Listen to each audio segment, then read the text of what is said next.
to a kill, 'cause we will dance into the fire. Kiss is all we miss. Dude, you want to talk about one of the most quintessential 80s Bonds? We're talking about, and this is like 85. This is like not even like late 80s. I used to think this was like late 80s. No. This was mid 80s. 85, man.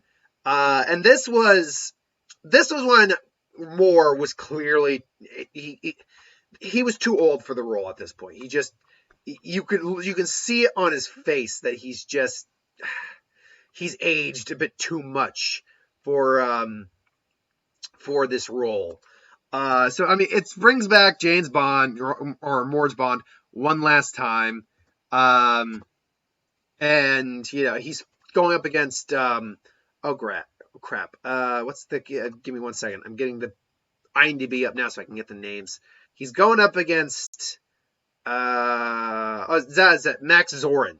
Max Zorin and Tanya Roberts. I was thinking Minnie Driver or something like that. And Tanya Roberts is the name of the Bond girl in this. Plus, Grace Jones is Mayday. There we go.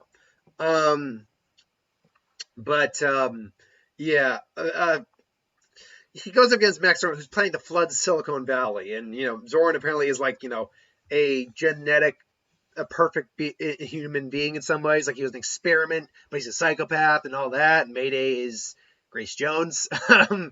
And Midge is the Bond girl from 70s Show. And look, I remember a lot of this film because I remember it just not being that good. It's definitely not one of the better Bond films. And I think, unfortunately, a lot of that comes, and it's much as I harp on Roger Moore, I don't blame him for this because it's not his fault. It's just either he had a contract or they felt they could get one more with him. Like they felt he was still young enough to be doing the role. Moore is too old to be doing this at this point. I believe Moore was like 55 at the point where he was playing Bond at this point. And this isn't like today's 55, which can look like yesterday's 30. This was 80s 55, where he was clearly aging. Like you saw the aging on him. And it makes like some more of his like relationship kind of similar like what happened in For Your Eyes Only. It makes like his relationship with Tanya Roberts kind of creepy. Moore himself, I believe, even came out and said he would have preferred more of a fatherly role to this character rather than a lover role. Because I think Tanya was, I want to say, damn it, I got like some phlegm caught in my throat. I want to say Tanya would have been about, we can actually get her birthday up here. How old is she right now? Tanya Roberts, man. Woo. Just like you want to talk about a beautiful woman. She was 30. She was 30 when she did this role. So let's talk about how old was Moore. Like I said, I think he was 55. But let's actually get on a legitimate date here. So Moore was born. Moore was born in a small log cabin. But no, Moore was born 1927. Yeah, he was 55. He was old enough to be her father. And yeah, that kind of shows. It really kind of does. Like, I'll say this, 30 to 55 is not as creepy as what they did in For Your Eyes Only, where both the Bond girls were together less than his age. That's just weird. That's just uncomfortable. And then he's like hooking up with Grace Jones as well, which, was also kind of like, whoa. And even he's like a little just like whoa, because you would imagine Grace Jones was probably quite the lover in bed. I could believe it. I mean, whether you find her attractive or not, she gave off the vibes like, oh no, she's the one who's dominant in the sack.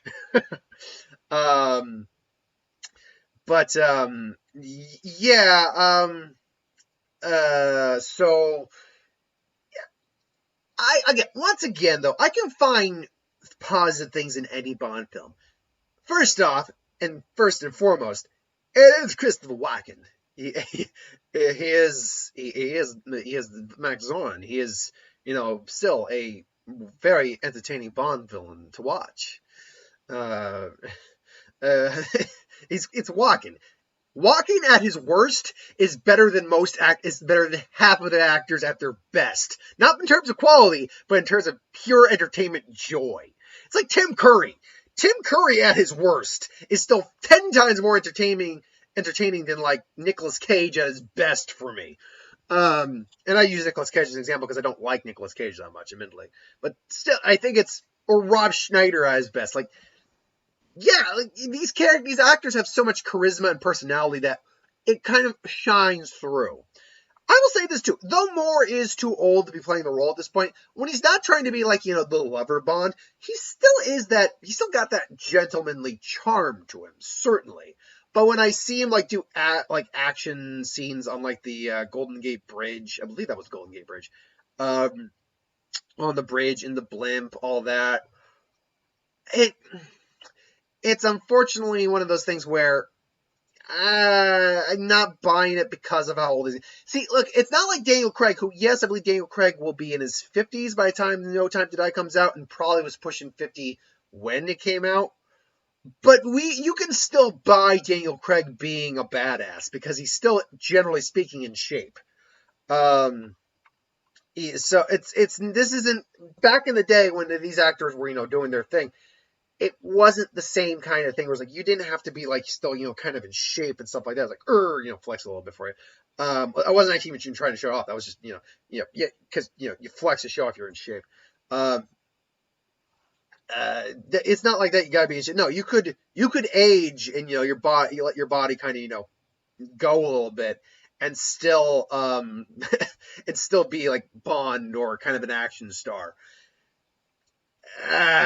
Yeah, unfortunately, that doesn't really fly when you're hitting 55 and you're clearly not it's not like, let's be clear, it's not like Moore was in like ugly shape or something. He's like, oh god, no, put your shirt back on. No, but it's clear, it's like he's not Bond anymore. He's not in Bond. I think that's the best way to play it. He's not in Bond shape. Even watching Never Say Never Again, Connery still was kind of in Bond shape a little bit. Like, he still was kind of toned up. He didn't have a lot of definition, but you could tell he still was working out a little bit. He wasn't like, letting himself go or anything. Unfortunately, I feel like Moore was kind of starting to not let himself go, but was just starting to physically go in terms of his body type. But that's just my opinion, obviously. There are some fun things they do with the action sequences a little bit. Like the fight on the bridge, despite the fact I'm not believing a lot of it, is still kind of a fun concept. There's the fight on the blimp too. The mine sequence is actually kind of fun. There's the opening isn't that terrible up until you get the reveal of old Roger Moore. And like I said, with the Bond song, it is like like when you think 80s Bond, that's 80s Bond right there. Like Duran Duran, you can't get much more 80s in terms of your Bond songs that we have than that, with the exception of maybe a-ha's Living Daylights. But honestly, when we talk about that song and that movie, that one does not rank very high for me.